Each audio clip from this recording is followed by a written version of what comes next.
আলুর তরকারি না হয়ে তিতা করলা হওয়াটা ভালো। কারণ আপনি যখন আলুর তরকারি হবেন সব কিছুর সাথে মিশতে যাবেন তখনই আপনি ঝামেলায় পড়বেন। বাট তিতা করলা হইলে আপনাকে মানুষ অন্তত একবার চিন্তা করবে কোনো কিছু বলার আগে। যাই হোক কথাটা একটু তিতা হইলেও কথাটা কিন্তু সত্যি। এই তো সকালের জন্য নাস্তা রেডি করতেছিলাম আর চলে আসলাম আজকে আরেকটা যথারীতি ব্লগ নিয়ে। এখানে আমি ডিম ভেজে নিলাম আর এরপরে একদম তিতা, তিতা একটা চা বানাবো। কারণ হচ্ছে আমি চা'র মধ্যে পাতি খাই বেশি, আমি চিনি খাই কম। আর সকালে চা না খাইলে আমি সারাদিন মাতাল, মাতাল থাকি এটা সবাই জানেন। আর চা বানানোটা খুবই সিম্পল। চা বানান, এটার সাথে দুধ চিনি মিশান, এরপরে গোলায় খায়া ফেলেন। এইটা যে ভাই কি মজা লাগে, কি মজা লাগে! যারা চা প্রেমী আছে তারাই একমাত্র জানে। যাই হোক চাটা খেয়ে আমি চলে গেলাম রান্না করতে। আজকে দেখেন কতগুলি আমি হইতেছে পেঁয়াজের কালি নিয়ে আসছি। এই পেঁয়াজের কালি আমার মতো কে, কে পছন্দ করেন একটু বলেন তো? আজকে আমি ব্যাপক রান্না-বাড়া করব। শুধু সবজি আর সবজি। চারিদিকে শুধু সবজি দেখবেন।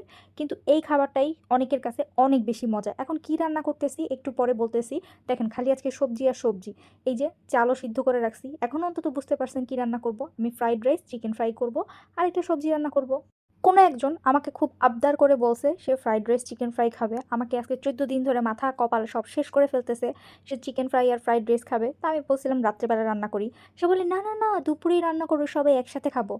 কিন্তু যার জন্য এত আয়োজন করে আমি রান্না করতেছি সেই আসে নাই দুপুরে, খায় নাই। তো যাই হোক এইখানে কথা বলতে, বলতে আমার কিন্তু এই যে সবজিটা হয়ে গেছে, এইটার আমি ভিডিও করে রাখছি। আপনারা চাইলে অবশ্যই দিব। এখানে ফ্রাইড রাইসটাও হয়ে গেছে। এরপরে তার জন্য ওয়েট করতে, করতে দেখলাম বিকাল হয়ে গেল। গোসল-টোসল করে এসে একটু হচ্ছে মুখে যদি এখন ময়েশ্চারাইজার না দিই, মনে হবে কি মুখের উপর ঠাডা পড়ছে। ঠাডা পইড়া একদম ফাইট্টা, ফাইট্টা গেছে। তো একটু ময়েশ্চারাইজার দিলাম আর একটু লিপ বাম দিলাম। লিপ বামটা তো আমি হচ্ছে বছরের পরে বছর লাগাই যাই। কারণ আমার সারা বছরই ঠোঁট ফাড়ে।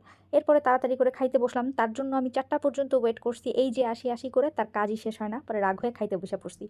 আমার যে কি ক্ষুধা লাগছিল আমি গপ, গপ, গপ, গপ করে খাচ্ছিলাম। আর এত মজা হইছিল আলহামদুলিল্লাহ। নিজের ঢাকঢোল এখন নিজেই পিটাচ্ছি।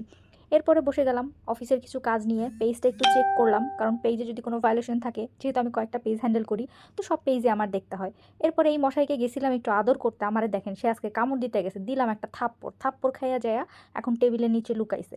তার লুকানোর আর জায়গা কই? হয় টেবিলের নিচে লুকাবে, নাইলে ওই যে আলমারির উপর উইঠা বইসা থাকবে। এগুলি হচ্ছে তার লুকানোর জায়গা। আমি ধাওয়া দিলেই এইসব জায়গায় যায়।